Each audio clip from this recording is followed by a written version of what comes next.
오늘 우리에게 주신 하나님 말씀은 출애굽기 28장 1절부터 5절까지입니다. 제사장의 의복에 대한 이야기입니다.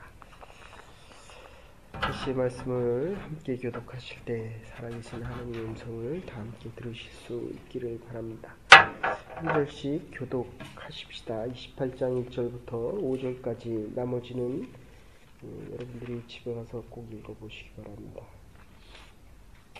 제가 1절을 읽겠습니다. 너는 이스라엘 자손 중 내 형 아론과 그 아들들 곧 나답과 아비후와 엘라살과 이다마를 그와 함께 내게로 나아오게 하여 나를 섬기는 내 제사장의 직분을 행하게 하되 내 형 아론을 위하여 거룩한 옷을 지어서 영화롭고 아름답게 하지니 너는 물은 마음에 지혜 있는 자 곧 내가 지혜로운 영으로 채운 자들에게 말하여 아론의 옷을 지어 그를 거룩하게 하여 내게 제사장 직분을 행하게 하라. 그들의 직분은 이러하니 이름표와 애고가 거룩과 감소소가 단과니라. 그들이 내 형 아론과 그 아들들을 위하여 거룩한 옷을 지어 아론으로 내게 제사장 직분을 행하게 할지며. 같이 보십시다. 그들의 쓸 것은 금색, 청색, 자색, 홍색 실과 가늘게 꼰 배실이니라. 아멘.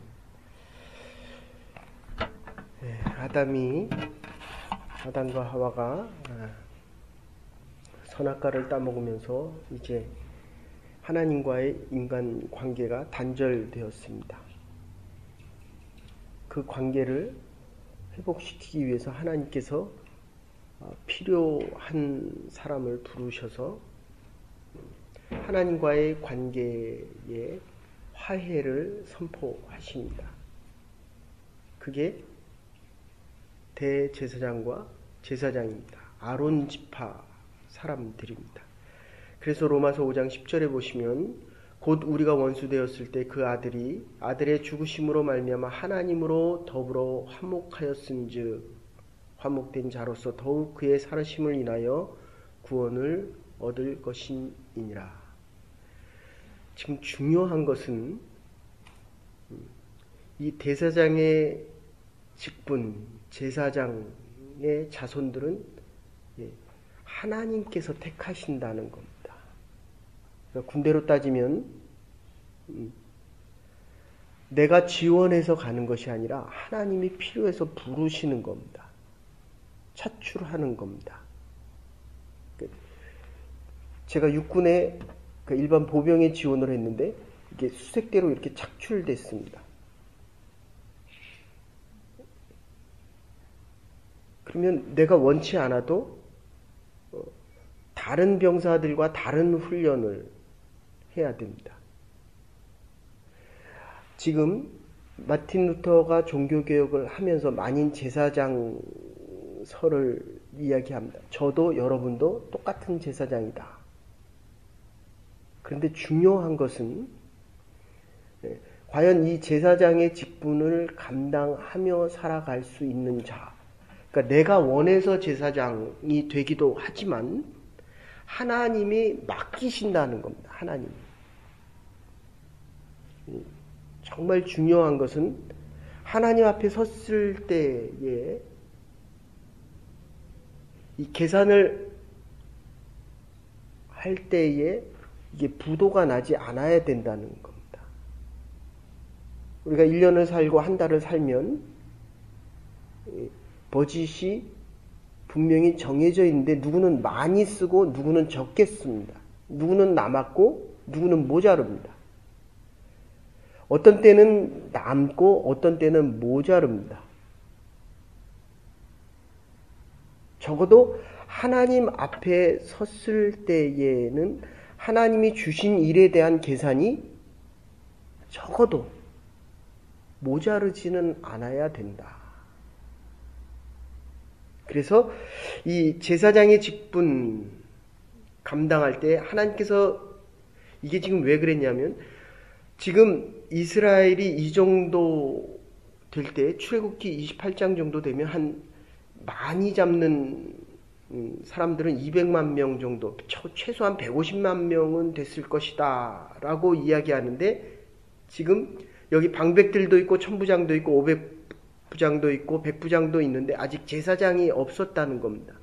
그래서 하나님이 인정하시는 자를 뽑아서 제사장으로 삼는데 오늘 읽은 본문대로 한다면 지금 1절에 이스라엘 자손 중에 네 형 아론과 나답과 아비후와 엘르아살이 있습니다. 그리고 이다말이 있습니다. 그런데 요 첫째, 둘째는 잘못된 불을 사용하다가 불이 나와서 죽었고, 참 우리가 중요한 이야기입니다. 그러니까 이 제사장이 잘못할 때는 하나님께서 직접 치리하신다는 겁니다. 그러니까 돈 있는 자는 돈으로 망하는 겁니다. 이게 얼마나 무서운 얘기입니까? 믿음으로 하나님의 사람들을 하나님께로 인도해야 될 사람들은 하나님께서 제일 먼저 심판을 제일 먼저 받는다. 주님이 다시 오시면 누가 제일 먼저 심판받습니까? 이 제사장들을 제일 먼저 심판하겠다 이런 뜻입니다. 그러니까 이 넷 중에서 둘은 불에 타 죽었고 이 셋째 엘라살만 대제사장의 직분을 감당합니다. 아론도 마찬가지입니다. 아말렉과 싸울 때 모세의 오른쪽 손을 들어서 기도하면 이겼고 모세가 오른손을 내렸으면 아말렉과 싸울 때 졌습니다. 그거를 도와줬던 것이 아론입니다. 제사장입니다. 말을 아주 잘했습니다. 언변이 아주 뛰어났습니다. 모세는 어눌했습니다. 그래서 아론이 대신 말을 해줍니다.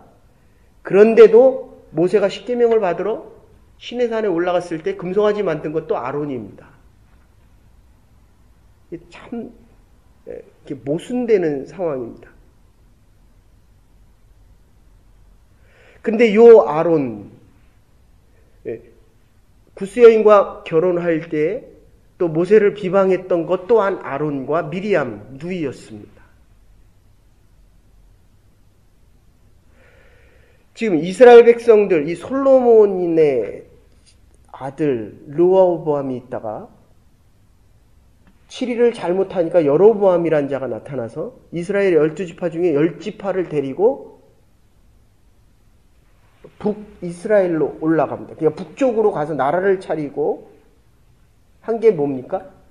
단과 베델에다가 금송아지 만들어 놓고 이게 하나님이다.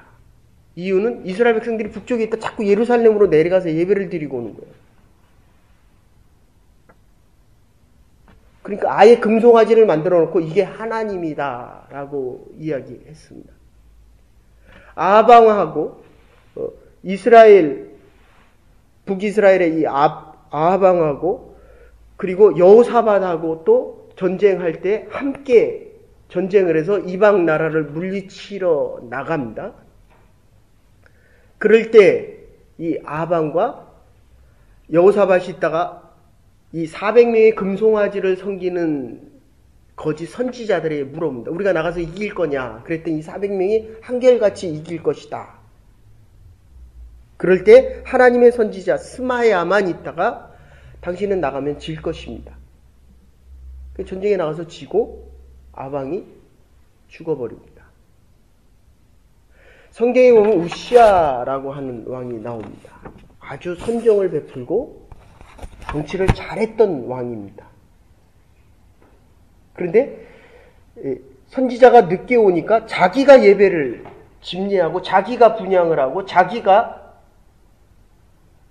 하나님 앞에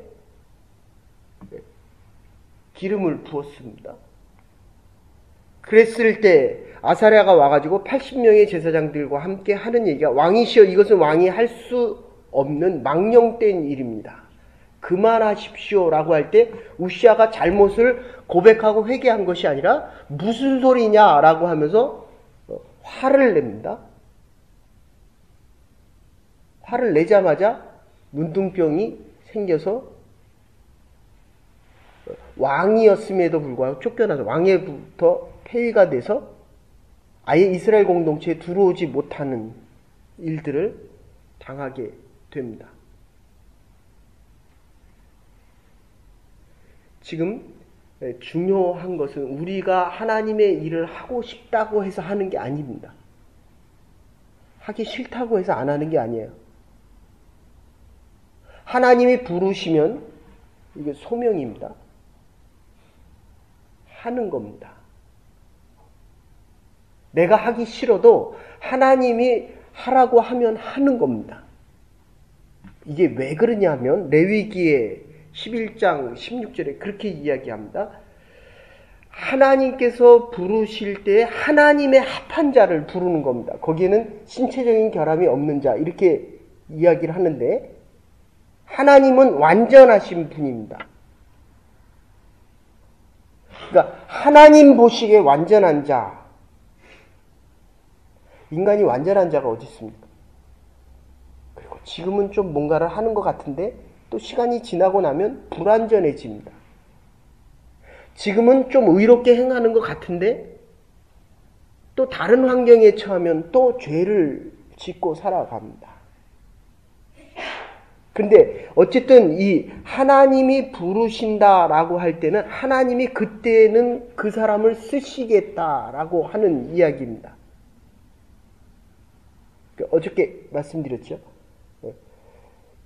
이 프로포 하는 말이 이 뒤에 붙으면 좁은 의미의 교회, 회당, 회막. 하나님 보시기에는 좀 부족하지만 그때는 적절하다는 겁니다. 그때는 그 사람이 만든 거예요. 그 사람이 필요한 겁니다. 그런데 때가 되면 지금은 또 다른 사람이 필요하다. 하나님이 완전하시기 때문에 적어도 하나님의 일을 하시기에는 하나님이 필요한 사람을 하나님이 원하신다는 겁니다. 그래서 이 제사장의 6가지 기능이 있는데 제사장은 성막 안에 이루어지는 모든 예배와 제사를 수행하고 감독합니다. 정기적인 번제를 위해서 짐승을 잡았고 떡상에 떡을 갈아 넣고 순금 등대에 기름을 채우고 분향단에 향을 올렸습니다. 대속죄 일에는 대제사장이 모든 백성들의 죄를 하나님 앞에 아뢰고 이들이 하나님과 화목되게 만들어 주었습니다. 두 번째로 대제사장은 판사로서의 기능을 감당합니다. 신명기 17장 8절에서 9절 보시면 내 성중에 송사로 다투는 일이 있으면 그리고 피를 흘렸거나 다투면 제사장에 가서 판결을 받으라고 이야기합니다. 제가 이따 뒤에 가서 다시 말씀드리겠지만 제사장들도 하나님 앞에 나와 예배 드렸습니다. 이유는 옳고 그름을 분별할 수 있는 지혜를 하나님한테 원합니다. 그러니까 이 예배라는 것은 우리의 선택이 아닙니다. 하나님이 우리에게 허락하신 하나님과 화목하게 되기 위해서 하나님께서 우리에게 허락하신 최고와 최선의 길이라는 겁니다. 그러니까 내 인생의 길에 판단을 내가 하는 게 아닙니다. 하나님께서 예수 그리스도를 통해서 하나님이 주신 지혜와 능력이 그거를 이제 우림과 둠빔이라고 이야기합니다. 제사장 앞에 붙인 흉패 12지파의 이름을 쓰고 양 어깨에 6지파의 이름을 쓴 채로 하나님의 지혜를 판단하게 하시는 것. 어쨌든 이 제사장 하나님 앞에 나와 판단할 때 판사의 역할을 합니다. 셋째는 제사장은 의학적인 판단. 그때는 의사가 많이 없었기 때문에 질병이 이 사람이 있는지 없는지를 판단합니다. 레위기 14장 3절에 보시면 제사장은 진에 나가서 진찰할지니 그 환자에게 있던 문둥병에 환처가 났습니다. 당시 문둥병은 피부암인데 당시 문둥병은 하나님이 주신 심판 이런 의미가 아주 강했습니다. 그러니까 여러분 정말 부탁드립니다. 하나님과의 관계는 제사장이 판단하는 겁니다. 우리 모두를 하나님이 제사장이라고 할 때에 우리가 하나님의 이 지혜를 대변하려고 한다면 세상에 대해서는 완전히 죽으셔야 됩니다. 어제 말씀드린 대로. 그러니까 이 성전 안에 들어올 때는 세상의 모든 근심과 걱정은 다 끊으라는 겁니다. 세상의 욕심도 버리라는 겁니다. 그래야 하나님을 완전하게 만날 수 있다. 죄를 가지고 이 안에 들어오면, 그리고 이 안에서 죄에 대한 하나님과의 화목이 없으면 이게 못 나가는 거예요. 다 죽은 거예요. 여기서 죽은 겁니다. 근데 이게 나갈 생각을 하고 들어오잖아요. 세상의 걸 가지고 들어오잖아요. 그러니까 적어도 나가기 전에는 이 문제를 해결해야만, 그러니까 아예 죄에 대해서 죽어버리든지 아예 나갈 때 의롭게 나가든지. 그래서 이 질병에 대한, 우리 몸에 대한 병과 생각에 대한 병을 하나님 앞에 나와서 판정을 받으라는 겁니다. 넷째는 전쟁에 나갔을 때, 신명기 20장 2절에 3절, 전쟁에 나갔을 때 이 제사장이 이길 것이다 질 것이다 를 하나님으로부터 알고, 전쟁은 누구에게 속한 겁니까? 하나님께 속한 겁니다. 우리의 인생은 누구에게 속한 겁니까? 오늘의 영적인 승리가 있느냐 없느냐, 이거 내가 하는 거 아닙니다. 하나님이 허락하시면 이기는 거고 아니면 지는 거예요. 이게 하나님의 사람들의 특징입니다. 전쟁에 대한, 그리고 제사장은 백성들에 대한 대표자였습니다. 출애굽기 28장 1절에 너는 이스라엘 자손 중 내 형 아론과 그 아들들을 곧 나답과 아비우와 엘라살과 이다말을 데리고 와라. 그런데 제사장이 된 건 엘라살만 됩니다. 하나님의 법에 한치의 어긋남도 없어야 합니다. 하나님이 섬기는 일을 해야 됩니다. 하나님 원하시는 고일만 하라는 겁니다. 아니면 현장에서 죽습니다. 그래서 제사장의 옷의 아래 방울을 달았습니다. 석류 모양에 된 방울을 달았습니다.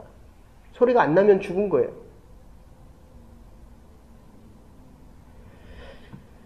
출애굽기 28장 43절에 아론과 그 아들들이 회막에 들어갈 때나 제단에 가까이 하여 거룩한 곳에 섬길 때 그것들을 입어야 죄를 지어서 죽지 아니하리니 그의 후손들이 영원하리라.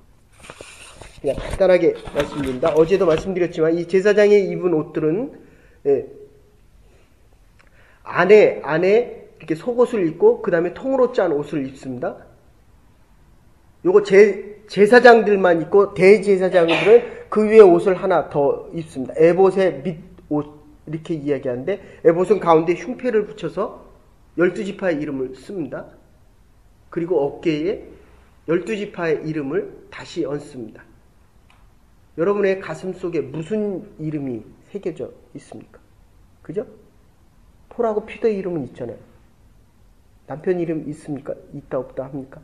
네. 예수님의 가슴 속에 우리의, 저와 여러분의 이름이 있다는 겁니다.